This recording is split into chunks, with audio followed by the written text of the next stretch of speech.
Deep beneath the rolling wheat fields of central Kansas, a sealed concrete door swings open for the first time in what workers assume will be decades, and the fluorescent lights inside are already on. The air conditioning is running, the computers are humming, and every single clock on the wall is showing the correct time, as if someone had just walked out 5 minutes ago. Nobody reported this facility, nobody claimed it, and the government, when asked directly, said they had no record it ever existed. Information from internet sources, links in description. Subscribe, let's begin. The year was 2019, and a small environmental survey team had been hired to assess a patch of federally owned land outside a town so small it barely registers on most state maps. Sylvan Grove, Kansas, population hovering just above 200 people. Their job was straightforward and unglamorous, the kind of work that involves soil samples and groundwater readings and almost never makes the news. Imagine you are one of those surveyors, walking through flat, unremarkable terrain that looks exactly like 1,000 other parcels of Midwestern land you have assessed before. You are not expecting to find anything unusual, because nothing about this place suggests that anything unusual is here. But then, one of the team members notices something that stops him cold in the middle of a sentence. The grass in a roughly rectangular area, about 60 feet by 40 feet, is a subtly different shade of green than the surrounding field. Not dramatically different, not the kind of difference that would show up in a satellite photo without enhancement, but different enough that a trained eye, someone who spends their days looking at land and reading what it is telling them, would notice immediately. The surveyor kneels down and presses his palm flat against the soil, and the ground beneath his hand is measurably warmer than the earth 2 feet away. That detail, that slight, almost imperceptible warmth, is what changes everything. Think about it. Heat rising through the ground means something below is generating that heat. And something generating heat in a sealed underground space means power. Active, continuous, uninterrupted power flowing through systems that someone, somewhere, apparently decided should never stop running. The team calls in the anomaly, which triggers a protocol that pulls in a federal land management officer from the regional office in Salina. He arrives the following morning, reviews the soil temperature data, looks at the vegetation pattern, and makes a decision that in retrospect seems almost casual given what it leads to. He orders a ground-penetrating radar sweep of the area. The radar results come back within hours, and what they reveal is not a pipe, not a buried storage tank, not an old septic system. The radar is showing a structured, multi-room underground facility at a depth of approximately 32 feet, with what appear to be reinforced concrete walls at least 4 feet thick on every side. For scale, imagine a bunker whose walls are nearly as thick as a full-size sedan is wide, walls designed not to keep people out, but to keep something in, or to keep the outside world from doing any damage to whatever exists inside. That kind of construction does not happen by accident. That kind of construction costs millions of dollars even by mid-20th century standards, and it requires serious engineering, serious planning, and serious intent. Someone built this place to last, and they built it to function for a very long time without any outside assistance. The federal land officer files his report up the chain, and here is where the story starts to develop its first strange layer.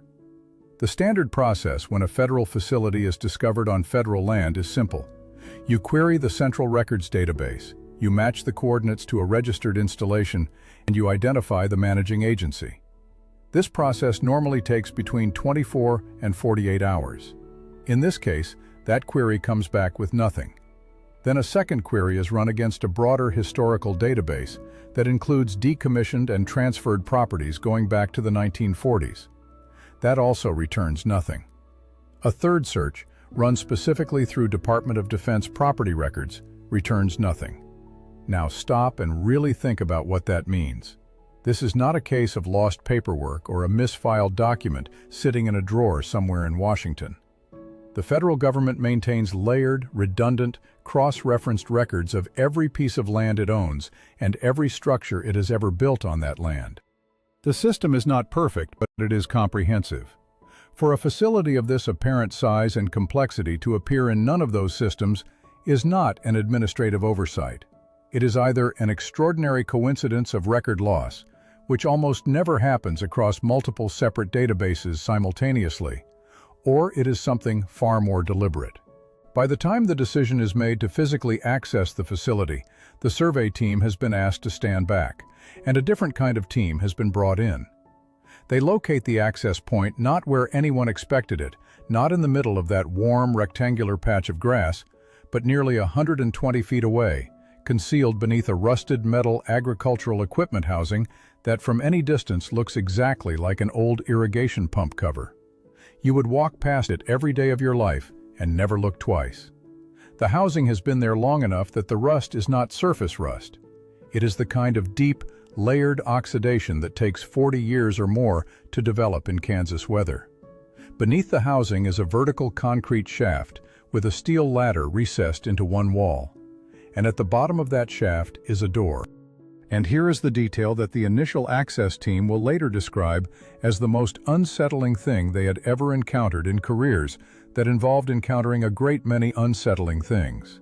The door is not locked from the outside. There is no external lock mechanism at all. The door is designed to be locked and sealed only from the inside, which means that whoever sealed this facility did so from within, and then, as far as anyone can determine, never came back out. The door opens with a hydraulic assist that still has full pressure, swinging outward smoothly and silently on hinges that show no corrosion. And the moment it opens, the air that flows out is not the stale, dead air you would expect from a sealed underground space that has been closed for decades. It is climate-controlled air, cool, filtered, circulating. The temperature inside is 68 degrees Fahrenheit, precisely the standard comfort setting for a human-occupied workspace. The humidity is controlled, and the lights, every single overhead fluorescent light in the entry corridor, are on. Think about what you are walking into in that moment. You are standing at the threshold of a place that no government database acknowledges exists. A place that has apparently been sealed for decades, and the lights are on as if the staff just stepped out for lunch. That is not the experience of discovering an abandoned facility. That is the experience of discovering a facility that was never truly abandoned, a facility that was simply hidden from the world and left to keep running in silence.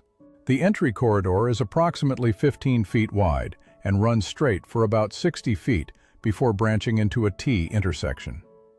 The walls are painted that specific shade of institutional green that was standard in government construction from roughly the 1950s through the early 1970s, and the paint is in near-perfect condition. Not faded, not peeling, not yellowed. The floor is a seamless poured concrete surface with a non-slip coating that still has its original texture.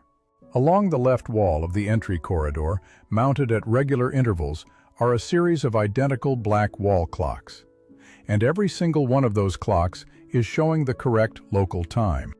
This is the detail that the team cannot immediately explain and cannot stop thinking about. A clock runs on batteries or on a power connection. Battery-powered clocks drift. Over years and decades, they lose minutes, then hours, then they stop entirely when the battery dies. A clock connected to a facility's electrical system would maintain accurate time only if that electrical system itself was connected to some kind of time synchronization signal, the kind of infrastructure that requires an active external connection. The facility should have no active external connections. It is buried, sealed, and unregistered, and yet the clocks are exactly right. The team moves carefully down the entry corridor, and the branching hallways reveal a facility that is substantially larger than the ground-penetrating radar suggested. The radar had shown 3 or 4 rooms. What the team is actually walking through has at least 12 distinct spaces arranged along 3 separate corridors, with a central hub room that contains the kind of equipment arrangement, banks of switches, manual override panels, status indicator boards, that is characteristic of a facility control center. Imagine standing in the nerve center of a building that you were told did not exist, surrounded by equipment that is clearly still operational, and trying to make sense of who built this, why they built it, and perhaps most urgently, why it is still running. The status boards are particularly striking. They are the old analog type, rows of indicator lights, some red, some green, some amber, connected to physical switches and relay systems that were the standard technology for monitoring complex installations before digital displays became common.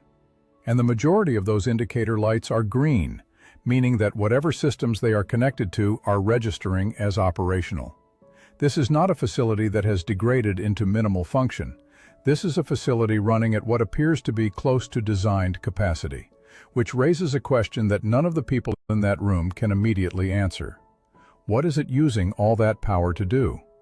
The power source itself becomes one of the first urgent questions, because the team has already confirmed that this facility does not appear on any utility company's service records for the region. The local electric cooperative that serves the area around Sylvan Grove has no record of a large commercial or industrial account at these coordinates, no record of a transformer installation that could handle this kind of load, and no record of any underground service lines running into this section of land. Imagine your house running full power, lights, air conditioning, computers, climate control, and your utility company having absolutely no record that your house even has an electric meter. That is the situation the team is standing inside. One of the technical specialists on the access team identifies what appears to be a mechanical room at the end of the rightmost corridor, and what is inside that room begins to answer the power question in a way that raises an entirely different set of questions. The room contains a diesel generator system, but not a small backup generator of the kind you might find in a hospital or a data center. This is an industrial-scale generating system with multiple large diesel engines arranged in parallel, the kind of system that could power a small town indefinitely given a sufficient fuel supply. And the fuel supply is apparently sufficient because the gauges on the tanks, large underground cisterns whose access ports are in the floor of the mechanical room, are reading at approximately 60% capacity. Now think carefully about what 60% capacity means in this context. If this facility has been sealed and running continuously for several decades, and the fuel tanks are still at 60%, then one of two things must be true. Either the tanks were designed with such enormous reserve capacity that even decades of continuous operation have only depleted them by 40%, which would require a truly extraordinary initial fuel volume, the kind measured in hundreds of thousands of gallons. Or the tanks have been refueled. And if the tanks have been refueled, then someone has had access to this facility, someone who knew it was here, someone with the resources and the authorization to service it, and none of that activity ever appeared in any record, any utility log, any fuel delivery manifest, or any government database. The team documents the fuel gauges, photographs every panel and every readout in the mechanical room, and then stands in collective silence for a moment that several of them will later describe in almost identical terms. The silence of people who have just realized that the question they came here to answer has been replaced by a much larger and much more uncomfortable question. They did not come here to find a running facility.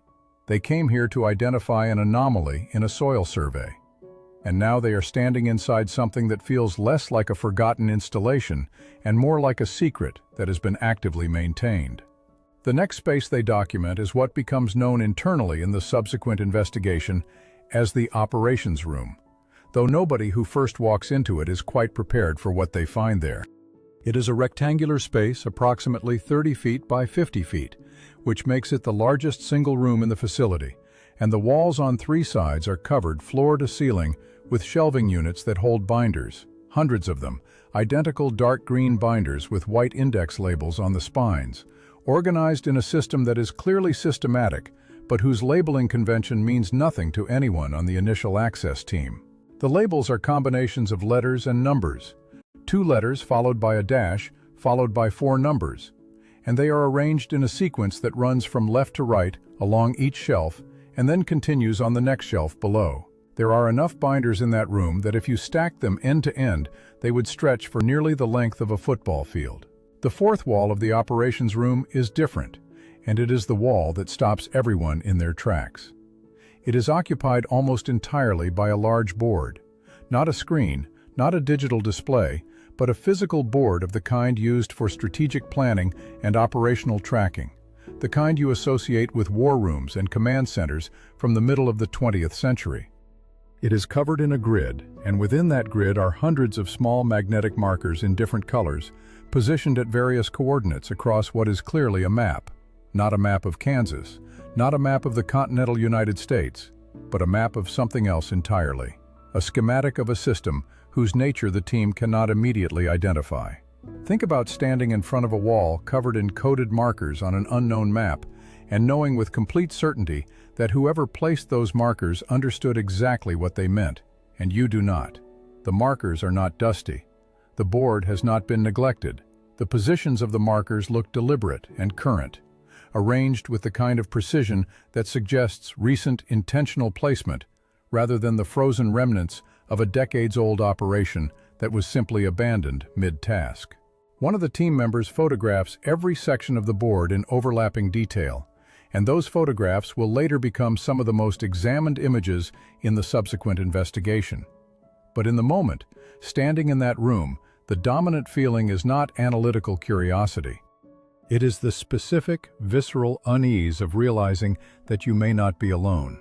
Nobody says that out loud, but the team begins moving through the remaining corridors more carefully than they had before, and the communication between members becomes quieter and more economical. You do not need to explain the instinct to someone who is already feeling it. The instinct that a place this carefully maintained, this precisely operational, this deliberately hidden, might not be as uninhabited as it appears. The remaining corridors yield 4 additional rooms, 2 of which are clearly designed as sleeping quarters with built-in bunk arrangements along the walls, military style, with enough spaces for approximately 20 people. The bunks are made. The linens are clean. There is no visible dust on any surface. One of the sleeping quarters has a personal item on the small shelf above one of the lower bunks. A single paperback book, its cover facing outward, a thriller novel published in 1987. That publication date is noted carefully because it represents the most recent fixed date that the team has so far been able to assign to any artifact in the facility. Everything else, the equipment, the construction, the furnishings, could have originated anywhere in a span of roughly 30 years. The other 2 rooms in the final corridor are more technically specialized. One contains communications equipment, radio systems, signal processing hardware, antenna routing panels that represents a mix of technological generations, as if the room had been updated and upgraded over time rather than built out all at once. Some of the hardware is clearly from the 1960s or early 70s. Some of it is considerably more recent, and at least 2 of the components are sophisticated enough that the technical specialists on the team cannot immediately identify their specific function without more time and reference material.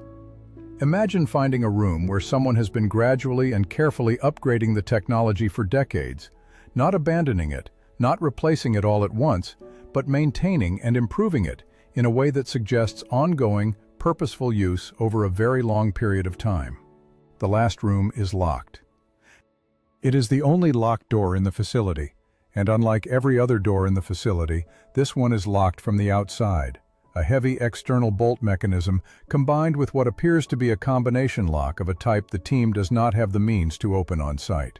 The door itself is heavier than the others, steel rather than the standard institutional wood core construction used elsewhere, and there is no window, no indicator light, no label, and no sound coming from within.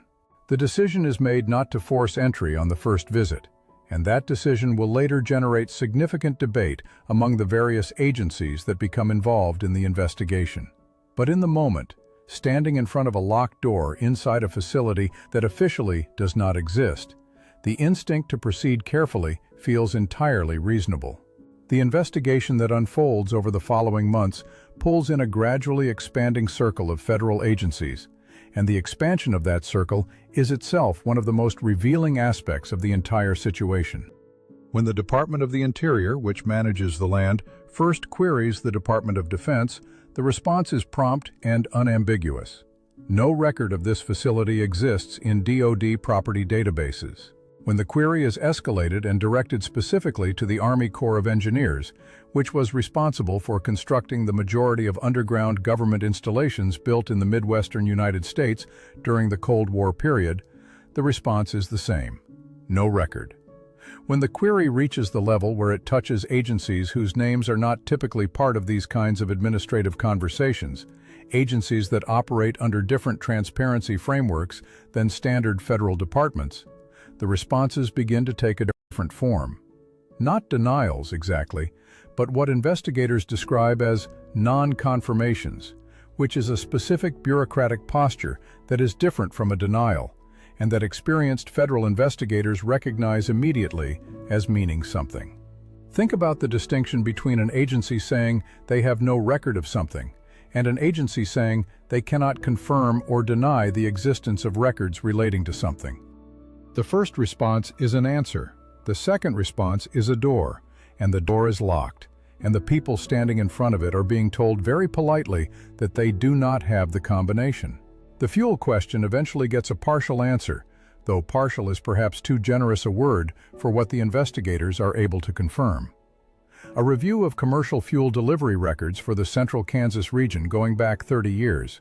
A review that requires cooperation from multiple fuel distributors and is not easily accomplished, identifies a recurring pattern of deliveries to a listed customer identified only by a federal contract number. The deliveries occur at irregular intervals, never following a predictable calendar schedule, and the listed delivery coordinates are a point on a county road approximately 2 miles from the facility's actual location.